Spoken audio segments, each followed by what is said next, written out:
I forced my eyes open, but the fluorescent light caused me to squint them shut, seeking the comfort and safety of the darkness my eyelids offered. After a couple of moments of sheltering my sensitive eyes, I opened them again, managing to keep them open this time. The sight that I was greeted with was a boring one, an ugly off-coloured white ceiling. Where was I? My ears finally completely registered the annoying and constant beep noise which was coming from my right, causing me to look over. A vital sign monitor? Was I in a hospital? Sure enough, I answered my own question. When I glanced down, several IVs slithered from my arm to a saline sack holding a metal pole. What the hell? My voice was raspy, sounding foreign to my ears. My hand came up, lightly, rubbing my throat as I looked around. I was in a rather plain room, obviously an ICU, which only aroused more questions. Luckily, by some unspoken prayer, a nurse walked in. "Oh, Mr. Davis, you're awake." Her expression was filled with surprise and even a tad of excitement. "I'll go get Dr. West. I'll also have him contact your wife." Just as quickly as she came, she was gone, hurriedly leaving the room. It wasn't long before the nurse's presence was replaced with one much more serious. I presumed he was the doctor. "Well, Mr. Davis, how are you feeling?" "Confused." A light chuckle came from him as he gave a nod, leaving only for a second to retrieve his chart hanging from the door. "Yes, confusion is quite common within coma patients. Now, wait, did you say coma?" The doctor seemed to wave away my concern at the moment, continuing his spiel. "Yes, Mr. Davis, you've been in a coma for some time now, about 3 months. The odds of you waking up grew less and less every day." I stared at him, dumbfounded. This couldn't be happening, but with more explanation I understood what had happened, and what had caused my coma state. I was in a horrible car accident, a truck practically destroying the small car I drove. From my understanding, I was lucky to be alive. It was a week before I was released from hospital, and happy that things were slowly returning to normal. After taking it easy at home for a little bit, I returned to work, and my wife couldn't have been happier to have me around the house again.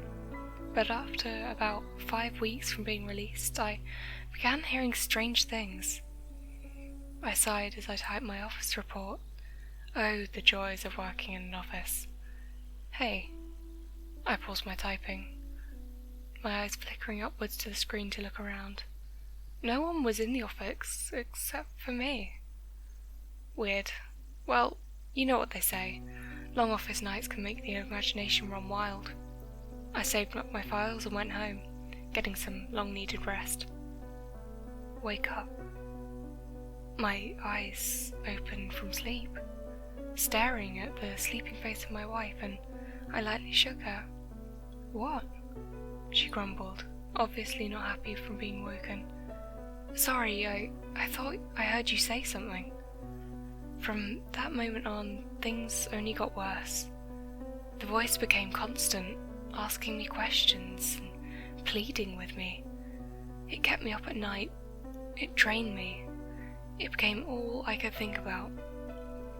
Eventually, my wife convinced me to see Dr. West, who prescribed me some type of medicine. The voice was so loud I couldn't concentrate on what he said it would do to me.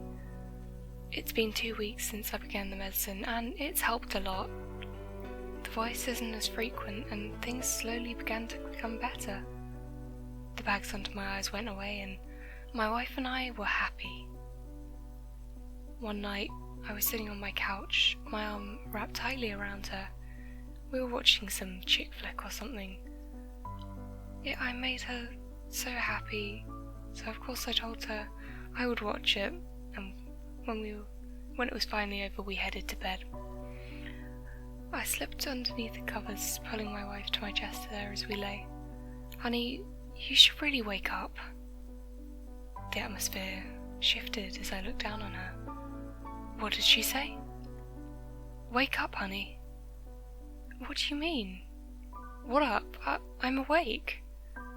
Her voice began to waver as she began sobbing, pleading me to wake up, but then it turned to anger. Wake up! Her voice shook the silence and I stumbled out of bed, her voice ringing in my ears. Her screaming made my body tremble as I rushed out to the car. I didn't know where I was going, but I needed to leave. Wake up! Wake up! Wake up! Wake up! I hit the gas, speeding down the street, my body shaking in fear. I didn't know what was happening. The hospital, I needed to get there. As I was rushing through the traffic, I made the tragic decision to run a red light. I thought no one was around, but I was wrong. A truck had seemingly appeared out of nowhere, ploughing to the side of my car. Then, all I see is darkness.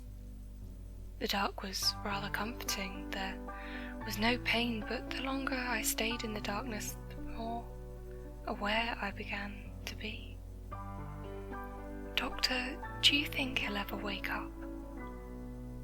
I don't think so. I never woke up from that coma.